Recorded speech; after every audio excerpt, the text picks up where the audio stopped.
learn to control your time slipping. Yes. It's not about where, when, or why.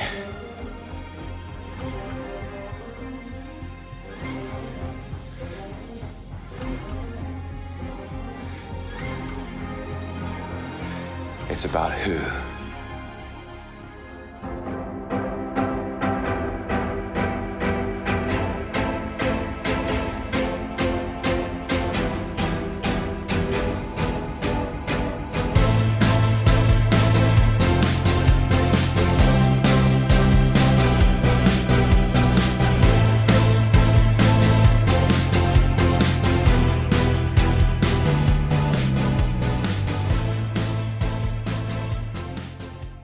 Welcome everyone to What the Fiction. I'm Marie-Claire Gould, your host, and with me for this and all Loki episodes? high tea low key episodes is my eldest child, Robin.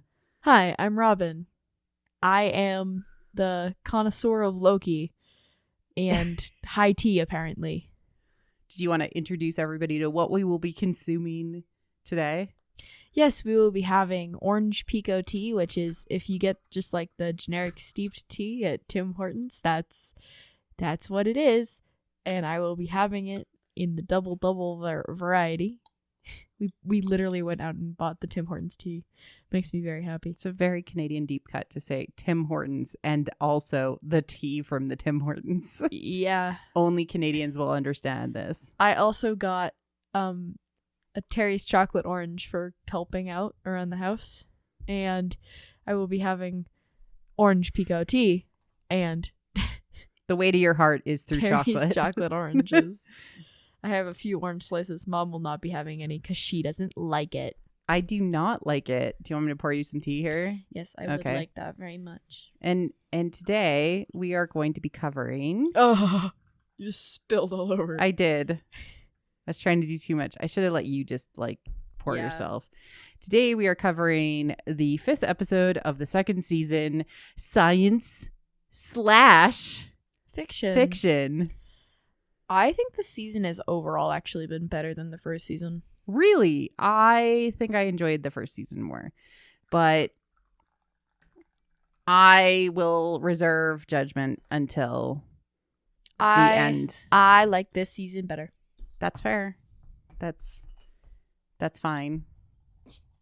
You can have your opinion and stuff. So indignant. I'm adding sugar to this because I feel like having some sugar. So Sugar. sugar, Mother, your sugar. and I'm gonna add some cream as well because I'm that kind of person. Because you're creamy. I have just spent the whole day with you. I sick know. of me yet? We did so much today, kiddo. Like, yeah. All right, I'm gonna try this. We went to brunch together, and then had a chat, and Yep. then went home, and then Then we went and painted ceramics. yes, for like 3 hours, like spent painting like- ceramics. People really, really want to hear about that. So let's dig into the Okay, episode. but I'm allowed to want to tell the people about my day. How was your day? It's good. We're having tea. Yeah. It's really truthfully what high tea is. Oh, absolutely. All right. Let's dig into overview and themes. This is the Let's dig into the low key of it all. time is a circle again. As always. This entire season, it's like it should be the top of the themes every single time.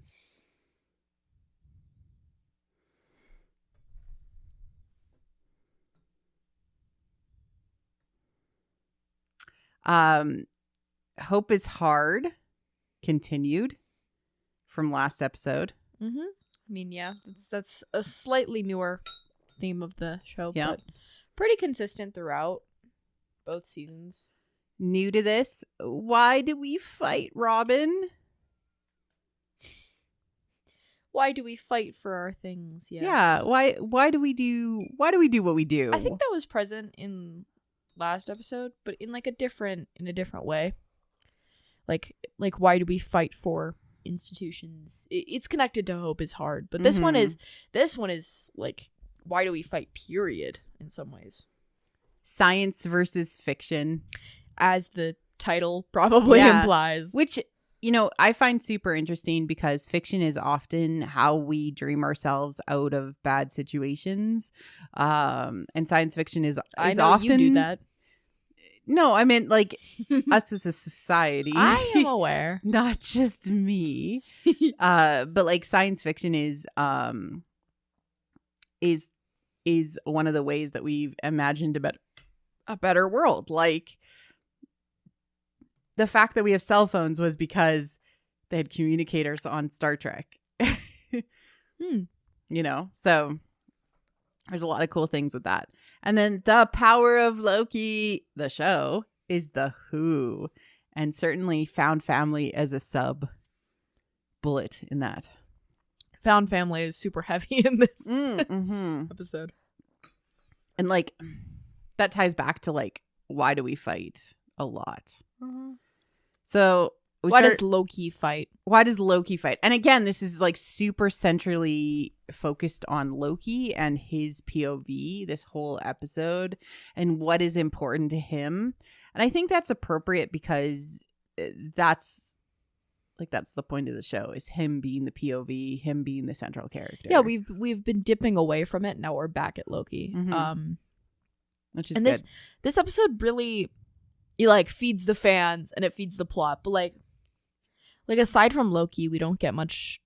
Aside from Loki and Sylvie, we don't really get much other character development and things. Well, we learn Mobius's backstory, which I think has been super important. Good, yeah. And like we learn all of these characters' backstories, which was super cool. But it almost feels like a step backwards for like Mobius character development because he doesn't remember anything. Yeah, and will he in the future? Yeah, like all of that. Who knows, right? Kind of sad, Yeah. So we start out the episode with Loki himself, witnessing the explosion and then being presented with an empty TVA. It's so hollow. It's so hollow, yeah. Like him. And he starts to wander around, much like the episode that he was the start of the season where he was time skipping, except instead of people, there isn't anybody. And he hears the automated voice, TVA code 1129, which I didn't have any ideas on what it was, but we are presented with like that it's fail-safe mode for the TVA. So there's like a sort of a breakage. And I was reading online, people sort of theorize that all of this was foreseen by He Who Remains and that this is all... I mean, yeah, that's what I said. He Who Remains' idea to have Loki be in charge of everything. Yeah. I mean, I did say that this, like, when we were back with Victor Timely, who's sadly been spaghettified. But he goes back before he's spaghettified. We'll talk about that when we get there, but I think but I'm saying, like, back in that episode, I did say that, like, it very well could be all a part of the plan. So all a part of the plan. Yeah. He walks through there. He starts to time skip. He sees himself. He enters a room. He sees himself. He time skips back.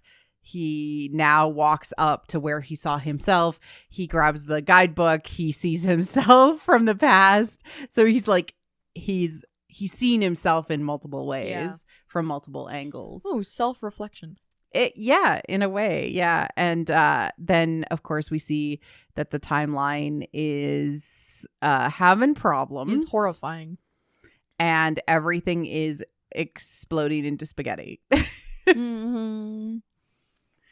It's so creepy. It looks like worms. This is a super effective effect, hey? Yeah, like it's really doing it. We get the show opener, which has Loki in the standard way we see it. Okay. But the L disappears, then the K, then the I, and the O remains, which is our time is a circle. Everything is a circle. I do think that it would be really interesting that if it was He Who Remains His plan the whole time, like I think that would really reinforce time as a circle, because that's how we ended season 1. Mm-hmm. To end season 2 like that, going into the new era of like stuff, finishing off Loki. I think that'd be really interesting, but just a thought. Yep. So we open up again after the intro on who we visibly see as Casey. You even shouted out Casey when you saw him on screen. And this is the Rock, a location in the Bay of San Francisco Bay, otherwise known as Alcatraz, which is a famous prison in the United States. It says a branched timeline in 1962, and he's with 2 men, Clarence and John. And literally in 1962 in Alcatraz, there is historically a record of Clarence Angelin, John Angelin, and Frank Morris, who were able to escape from Alcatraz. Whoa. So Casey's a historical figure. Okay, cool. Yeah. And Loki appears and says, Casey, don't you remember me? Not this again. And he's like, my name is Frank. Yeah. And it becomes very apparent, like, these are the variants that were taken from the timeline because they were branched for some reason. They were just going about their daily lives. Like, that's what we see. Daily lives, escapes from prison. Well, I mean, Casey keeps on stealing stuff off of desks and stuff, and he's been doing that since the first season. So I wonder if this was always in the plan. Mm-hmm. Probably. Yeah, I mean, like, we've always known Mobius liked jet skis. So, and we've always known B-15 has been very caring and caring of other. Like, it's blowing my mind that they have. It makes a lot of sense. And characters. like OB's like full like physics, looking for a PhD, right? But also being a writer and a fiction writer, especially, is very. It makes a lot of sense because he always has wanted to write a bestseller. Yeah, exactly. We get the ever so brief flash of Loki obviously wanting to see Sylvie but can't stay there. Tube man. And he appears in front of the tube man, which is the best cut of I love you, tube man. Him doing kind of the mock of the tube man move. And we recently watched the episode of Taskmaster that just came out, the UK Taskmaster, and they had to hit a tube man in the face. And I was just obsessed with this because we had seen it, like, we had watched Loki and then we watched Taskmaster the next day, and it was like, oh yeah. Absolutely shout out to the tube man flailing time skip Loki. I love you, tube man. I want a tube man Loki variant now. I mean, yeah, we had Gator Loki. Why not? Yeah, why not?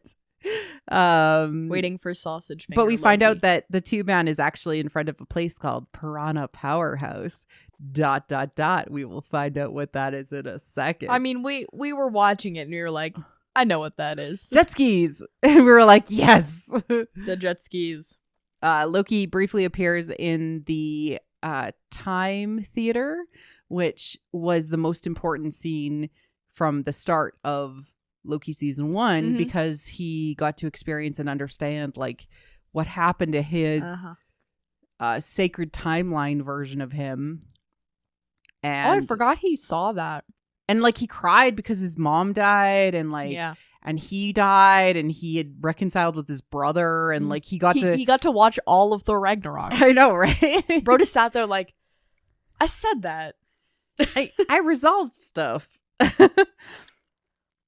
And then he heads to another branch timeline, New York, 2012, with Hunter B-15, who is Dr. Willis. And some people have called a tie to that Verity Willis is a friend of Loki's from Agent Loki comics. Verity is like so she's like immune to Loki because she like Veritas as an idea, she can tell lies. So that's kind of like where people might think that like she's from, or that they're basing this character on. Maybe. I mean, maybe not. Verity looks more like Sylvie. Yeah. You know. Yeah. But I love that B-15 is a doctor. I think that's super fitting. Also, 2012. New York. Yeah? Was that before? No, 2012 of New York. Is that when? Oh, I don't know. Is that when the... You just said that that's it when was it cut. in 2012. This? Yeah. Like B-15's thing? Yeah. Well, yeah, isn't the Battle of New York in 2012? I'm going to check real quick. It's 2012 or it's 2011. I just thought that was interesting. I was like, why that's the year of the Battle of New York? It's 2012. Yeah. That's interesting. Interesting. I didn't even know that it was set in 2012. Yeah, that's when it happens. That's wild. And for me and all of us Mobius fans, there he is riding the jet ski. Loki even like quotes something Mobius previously said about jet skis. Yeah, too. later on. I love it. Look, he's so happy. We couldn't get him on water. Wow. Look at him. He's so happy. Wow. That's our terrible Owen Wilson. Owen Wilson. But yeah, so we learn a lot about Mobius very, very quickly. I love that he's like a single father. That's so fitting. He works at Piranha Power Sports, where he really specializes in jet skis. This is Cleveland, Ohio, 2022. Oh God, Ohio. Yeah, and he's called Don, and he's of course the single father of 2 sons. Yeah. Your son is calling. I'll call him back. No, your other son. Well, I'll call him back too. Yeah. He gets we just get this glorious jet ski shot. I love it so much. We get introduced to OB again, who is an author in Pasadena, California in 1994. I couldn't figure out what exactly 1994 was a significant date for, except for that he said, no, it was only 19 months.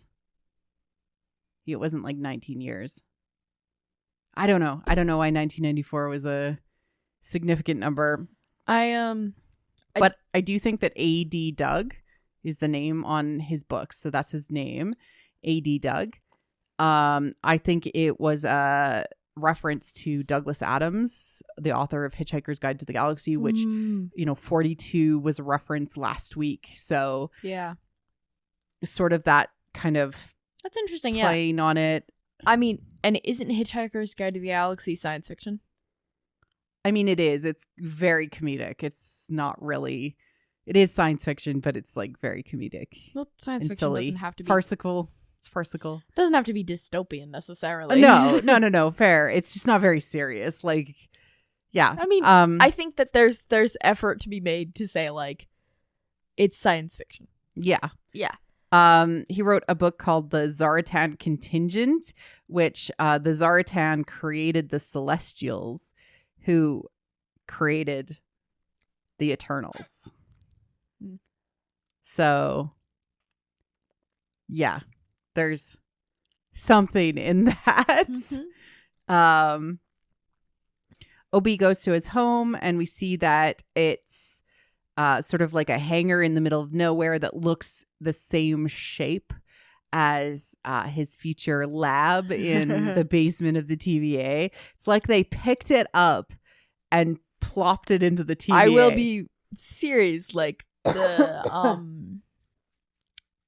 the like branching thing at the back is like really ominous to me for some reason.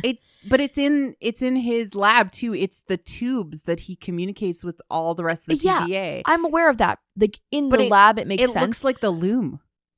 In the lab, it makes sense, but in this like Oh yeah. context, it looks really unsettling. Like Yeah. it's like something exploding. I was like, Like ugh. a squid or something. Yeah. There's like a lot of random things in this, like old computers and like things that it looks like he's experimenting with. And then there's this bulletin board full of sticky notes, which is from the end credits. I bet you could find most of the things that are in the end credits. And it would be like super fascinating to play like Easter egg hunt, but I didn't have time before pulling together these slides. He goes into, he's a writer first and foremost. Loki's like, well, this is of no help. But he also has a PhD and works for Caltech as a theoretical physics professor. And he's like, wait a second, you can help me. I think it's interesting. Like I didn't get to talk about this earlier, but we're getting into like the part where they're kind of like theorizing about Loki. I just think it's really interesting that like Loki isn't influenced by the reset because of him snapping himself from the timeline. Like, because otherwise he would just go back to 2012 Loki. Yeah, he would. Yeah. But because of the pre-establishment of him snapping himself from the timeline, he is now like a wanderer alone. Does it make you wonder about what Sylvie is then now too? Yeah, because she wasn't unaffected too, and maybe it's because her and Loki are connected in some way. Yeah, maybe because Sylvie would still be technically a part of the timeline because she hasn't snapped herself from the timeline by any means. I do think potentially it may have something to do with her constant traveling and never having a real root in the timeline, right? At all. No longer really being a Loki, just being another nameless creature. Like, what happened to her timeline? Well, it was presumably destroyed. Yeah, but so were these other timelines that these variants were pulled out of. So I don't know. It's interesting. So they try to how blasphemous, Loki, a girl. Yeah. So they try to figure this out, and I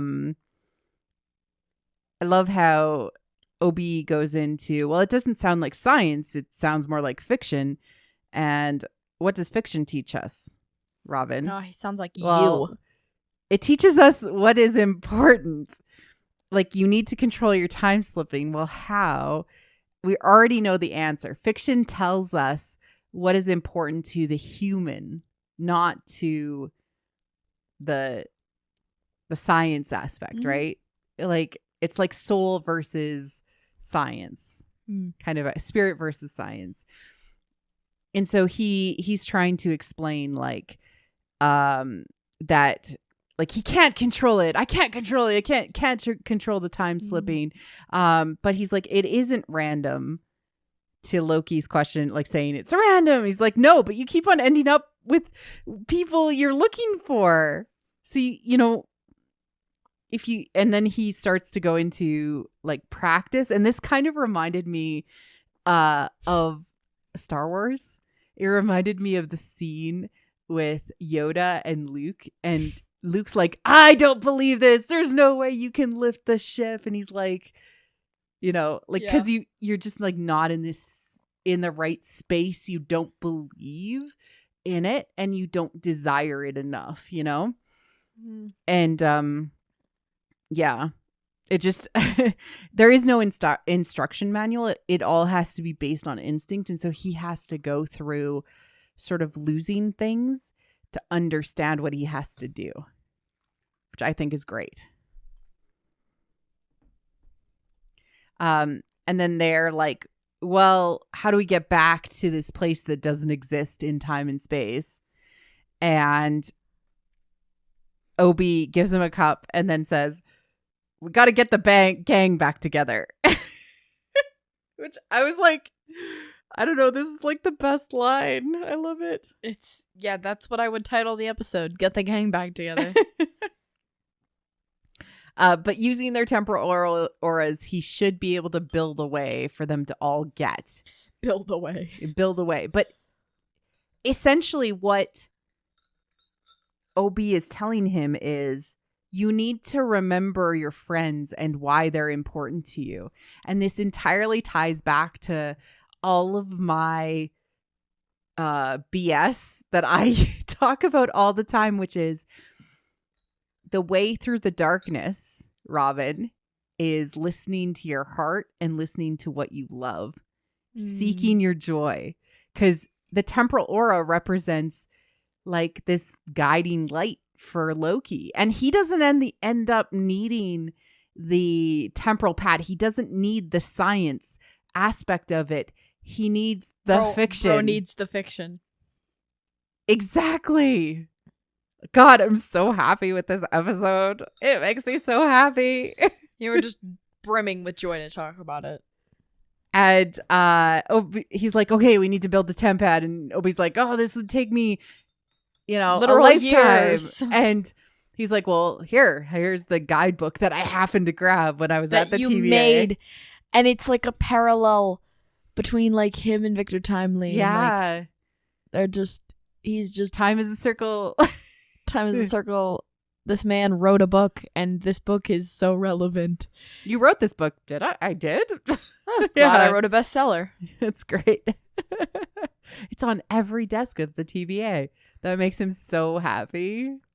If only like Casey was there to be like, yippee, book. Yeah, and hero worship, exactly. And then we go back to Mobius's timeline. And that's a really weird screenshot of Loki. No.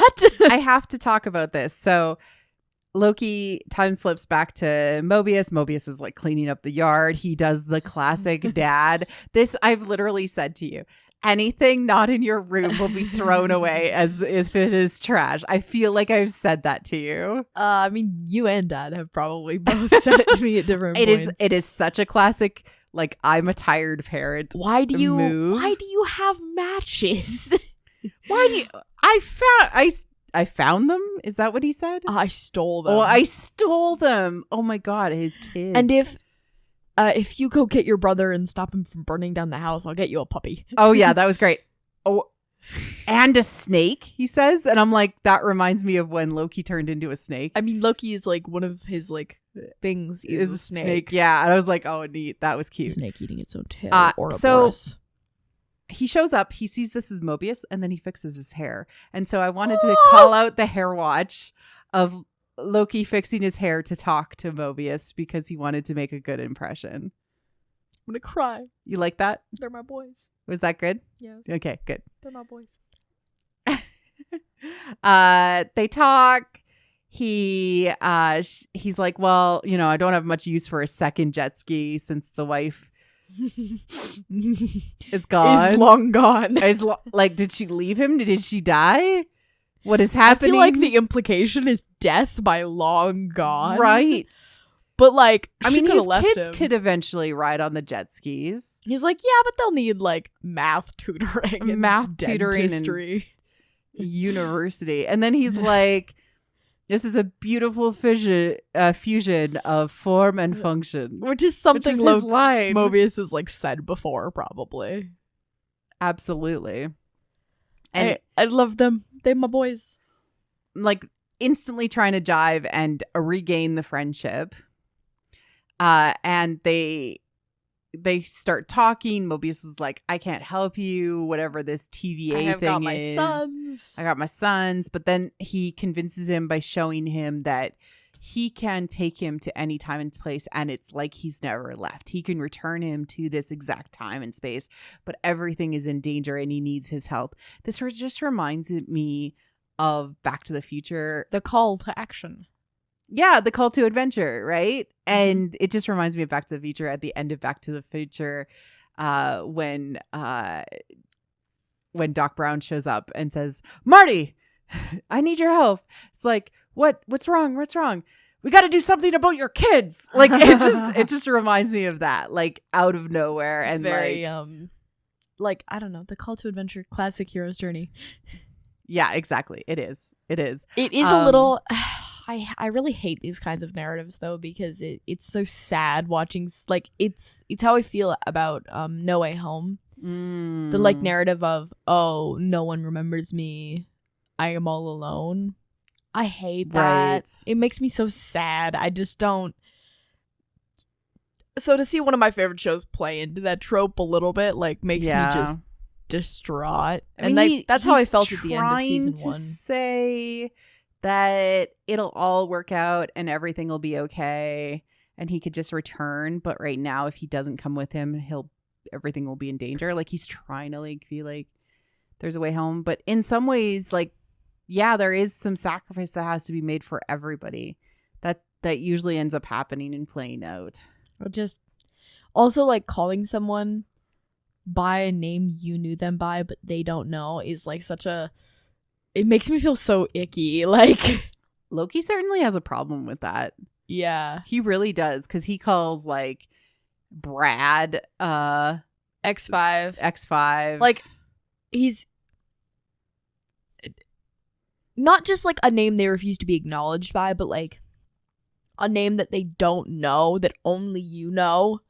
It's a little weird. It makes me feel uncomfortable, and like I just Can I just point out how cute Obi is? Yeah. In this, or AD. Obi, AD. Interesting. Yeah. Perhaps intentional. Perhaps intentional. I just absolutely love him with the giant temp pad that he made. And it's got already like the orange going on. I just love it so much. So it took him 19 months to create the temp pad. Even lost his wife. He goes and gets the whole gang back together. and he literally goes and like picks up Casey and picks up B-15 and save for Sylvie. Brings them all, and he's like, oh, there's one more person. And he's like so nervous to go and have this conversation, because he's had this conversation so many times before, 4 times before, and he needs Sylvie. Ruh-roh, Sylvie. Ruh-roh. So he goes to the McDonald's, and we can already see the edges of the reality pulling apart, because we see the McDonald's cup and like dinner on the truck, like spaghettify away into non-existence.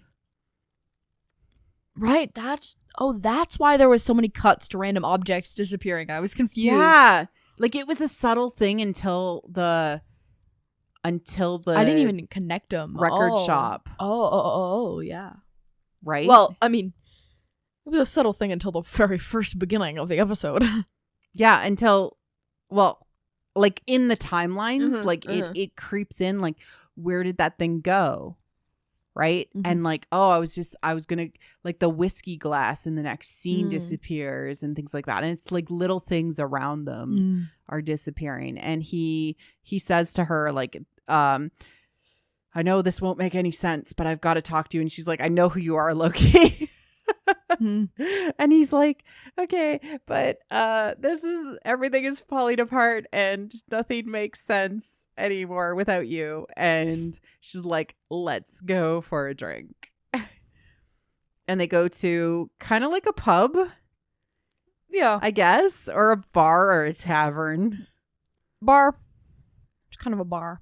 The intro, we see a Zaniac game, like an arcade game. So like Brad, and it's got Brad's voice on it. Yeah. Which was really cool. Brad's back to being happy. Yeah, theoretically. And then Sylvie does her whole spiel. It makes me wonder, like, we talked about this, like, why is Sylvie the only one that recognizes Loki? Yeah.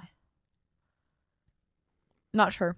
I'm sure you have some romance conspiracy. Oh, I just think that they're tied. They're connected. Cosmically tied. Yeah, they're two halves of the same protagonist in a way. Right? Like he and her are linked permanently. Right? And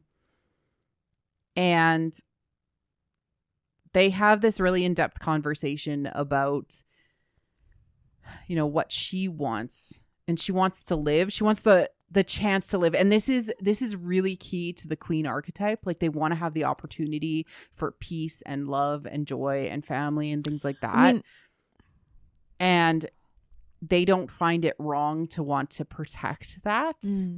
But then when you move into the king archetype, it's because there is danger at the door of the kingdom, and their peace is literally disrupted by the danger that is threatening them. And you have no choice but to become the leader, to become the action, to become the thing that helps change the world around you.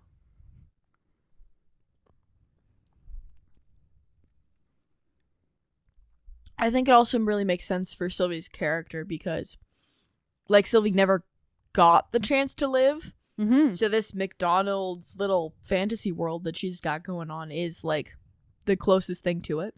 But, like, she is fundamentally a protector in so many ways. So it's like she's hiding. She's still Snow Queen in so many ways. In so many ways. But, like, also, let the girl have her peace, you know? Yeah, absolutely. Like, queens try to protect the peace that they've earned, right? They really do try to do that. And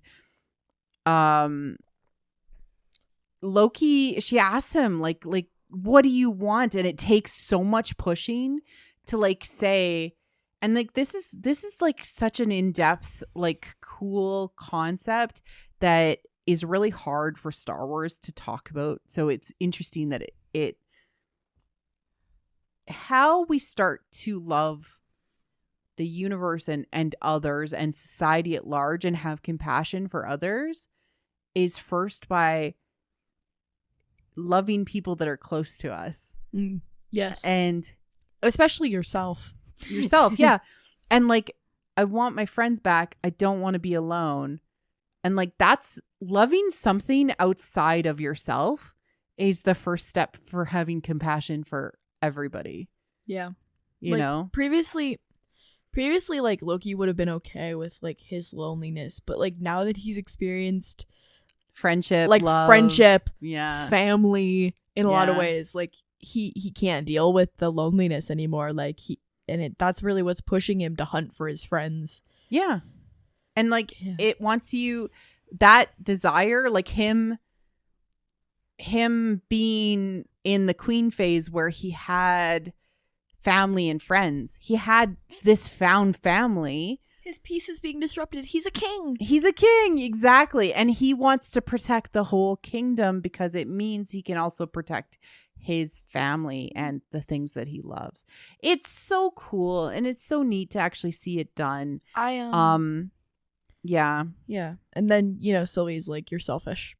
Yeah, you're selfish. I mean, it is in a way, yes, but there's a combination of, to be a human, to be a triangle, it's always a combination, the finding the middle path between selflessness and selfishness. Yes, you must find how to both be selfish and selfless in an equal way. Well, not in an equal way, but finding the balance between the two. Because there are people out there that are selfless to the extent that they can't take care of themselves. They don't take care of themselves. They don't eat. They don't sleep. They just help others. And that's not healthy. Or serve something that means more to them than themselves. And that's not healthy. Yeah. And then you have people who are so selfish and then become billionaires. Yeah. And they don't take care of they don't take care of anyone else around them. And so the balance between the two is the self. Like, if you make a triangle with your hand, find the self. The balance between the two. It's the third option. It is the third way. It is the thing. It is the Loki. And here's the thing. We are both selfish and selfless creatures.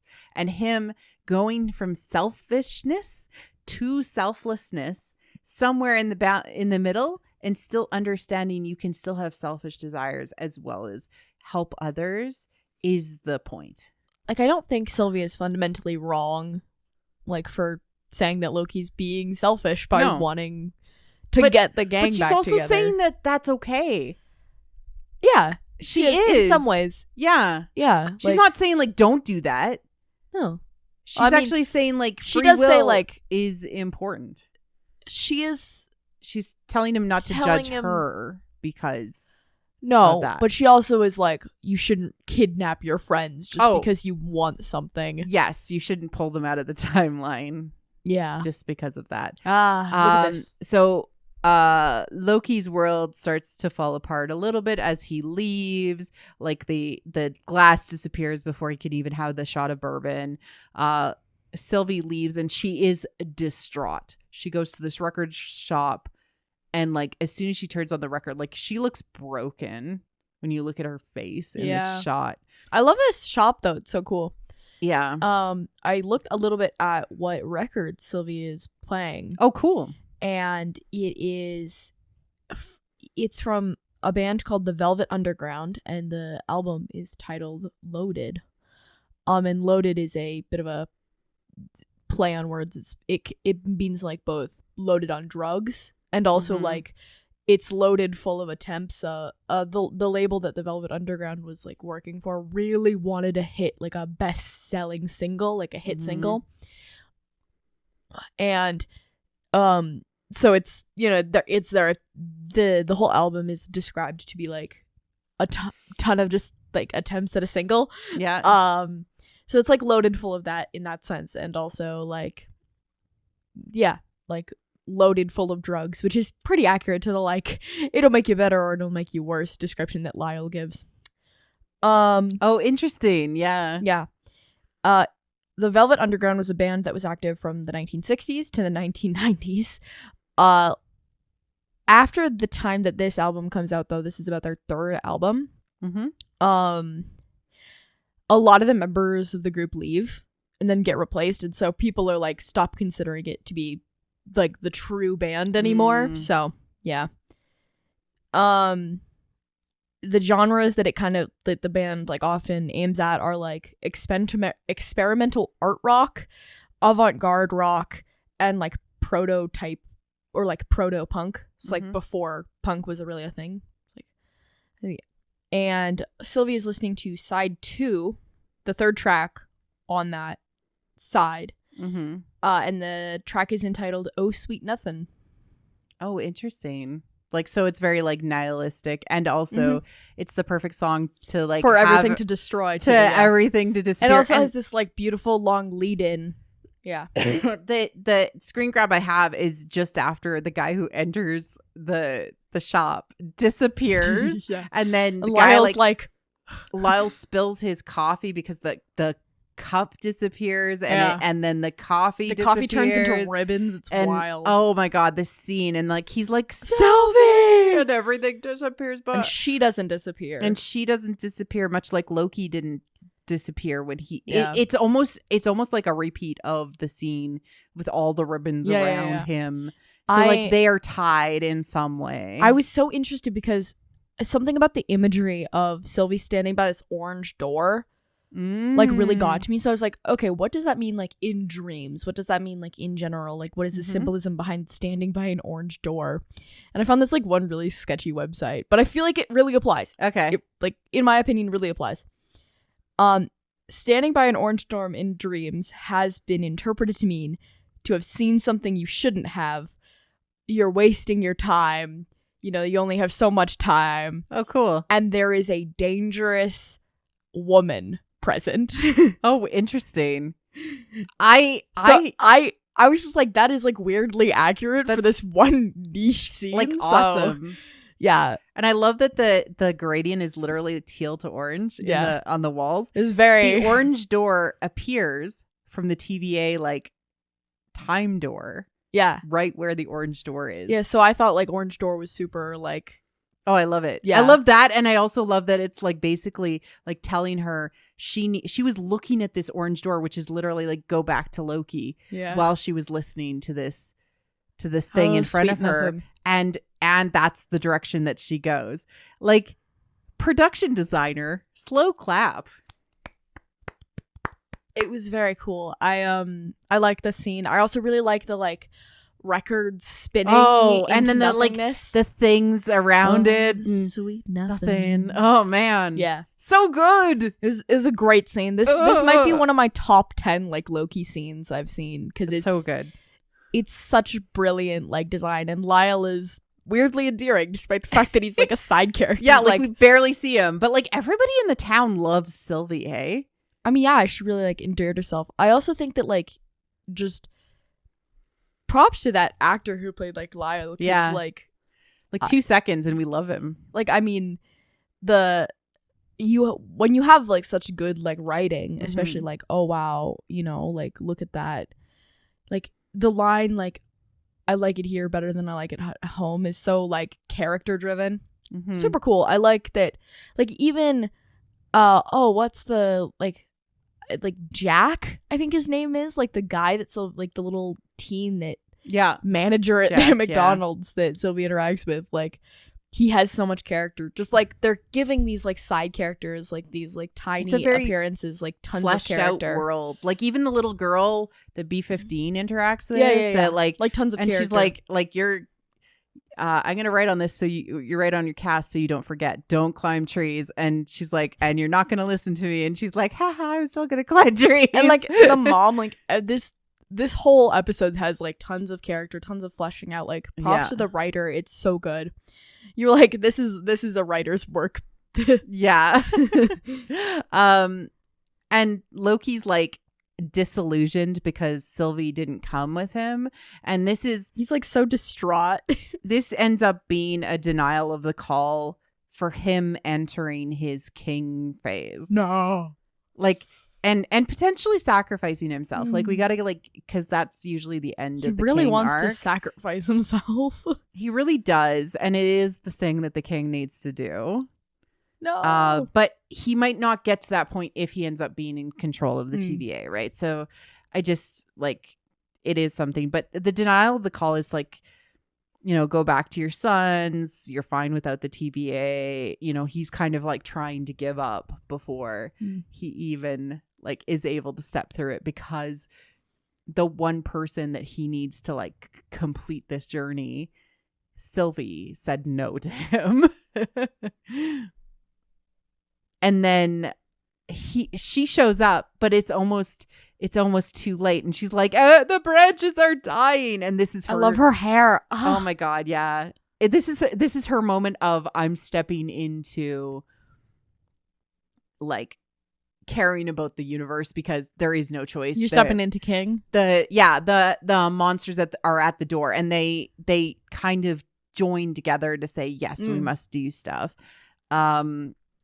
And he realizes, as everybody starts to fade in front of him and be pulled apart in front of him, he says to himself, because he hears Sylvie's line from the first season, this is what makes us Lokis. We're destined to lose. And he changes his fate with that. Change the narrative. And he says, he screams. That is an awful cut. Yeah, literally. Get that off he my screams. screen. Okay, my god. But it reminded me of the Edvard Munch scream when everything is falling apart, and it's literally like this experience of existential dread that is in a painting. It totally reminded me of that moment. I mean, yeah, that's a cool comparison. Yeah, but he is able to control the time slipping, and he gets back in time. He's like, I did it. And you know, he learns to control it because it's not where or when or why, it's who that's important. And I yelled out when we were watching this, I'm like, this makes no sense, but a writer wrote this line, because Loki is becoming like a writer self-insert. Caring about other people is the most important thing that fiction teaches us. The science/fiction, the thing fiction teaches us is to empathize with others and to find others in the darkness. It's about who. Bro is a vehicle for narrative. Yes. And I'm like, this is the most writer line that a writer has ever written. About to be fair, the who, what, when, where, why is very like, how is very the writer. And we've been trying to find the why of Loki, and the why of Loki is him finding The Who. others. He's finding the Who. He's finding the Who. He's finding to care about others. He's finding compassion. He's Horton finding hears love. a Who. No, Loki hears a Who. Loki hears a Who. And it's all about caring about others. And he is returned to the moment that Victor Timely walks down the stairs. He's gonna go sacrifice himself. He's gonna replace Victor Timely because then he can time slip out potentially, or something. I think maybe also I had this like hypothesis back then. I don't know if I said it, but he's got magic. No, I know. And the magic might make him a little stronger. He's also Or literally a faster. god. Yeah, and he might not be as affected to the time stuff because he's not removed he's from not the affected timeline. by the time slipping at all. So he He's could he's not even affected by spaghettification. yeah. So maybe He could literally just like walk out there maybe without a suit. Maybe without the suit. I hope his hair flows in the wind. Oh my god, okay. So speculation for the final episode. I'm very Robin. excited. It's Do you think that they control the TVA? Do you think that it goes back to the beginning of the TVA and they kind of like get to reset all of the timelines? And it's kind of Yes. like everything is like from the beginning and then this prevents the Again. He Who Remains. Let's do it again. Yeah. I So like He Who Remains ended up being the big bag. Big bag. Big bag. The big He's bad. a toad. Yeah. Totes. He's a tote. Totes my goats. He remains. But Kang ended up being kind of like the big bad of Quantum Mania, right? Like, I wouldn't know. I fell asleep. fair. And also he's been the big bag of the big tote of Loki, right? But like, does this mean that we're not going to get more Kang stories? I don't know. I mean, there is always the threat of many other Kangs. Many Kangs. That's true. But you did also say that the actor was in a lot of trouble. And perhaps so much trouble. Perhaps They could recast written him out. Maybe this is how it ends, is like they resolve it and are able to stop Maybe multiversal we can finally wars. go into the Secret Wars. We will. Yeah. I mean, that's in production and stuff. Yeah. Or MCU planning. like meta plot. Yeah. Maybe somebody will die and come back to life. I'm just wondering if it'll be like the multiversal wars or it won't be, or like, I don't know. I like what Loki says. What Loki says makes me happy. I mean, like, it's very 2012 Tumblr of us.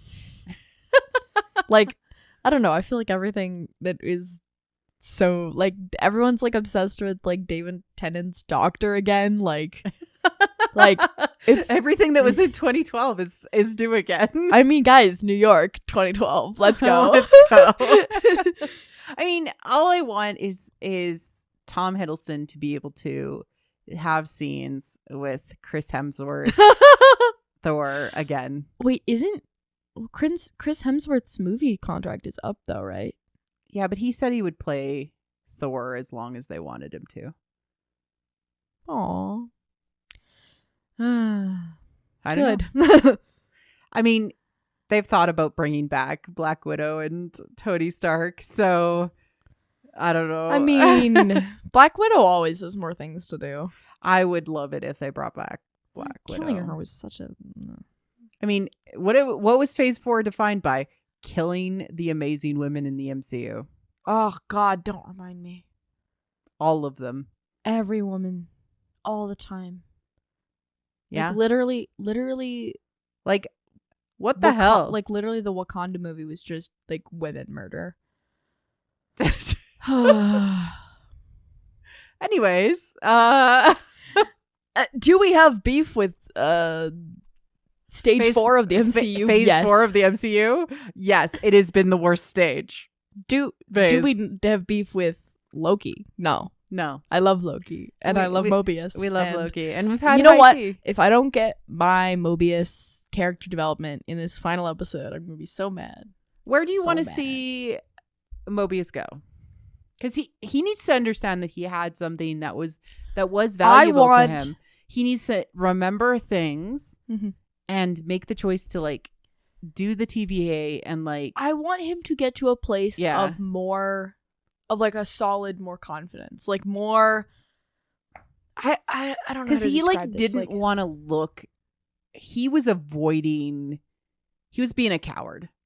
He was in a coward phase archetypically because he didn't want to look. I want him to get out of that coward phase, and I want him to move into like maybe being a queen more, maybe like having more than just himself to take care of in a lot of ways. Yeah. Like, because I'm like the responsibility over the TVA and also his like he cares about the TVA, but he also doesn't like.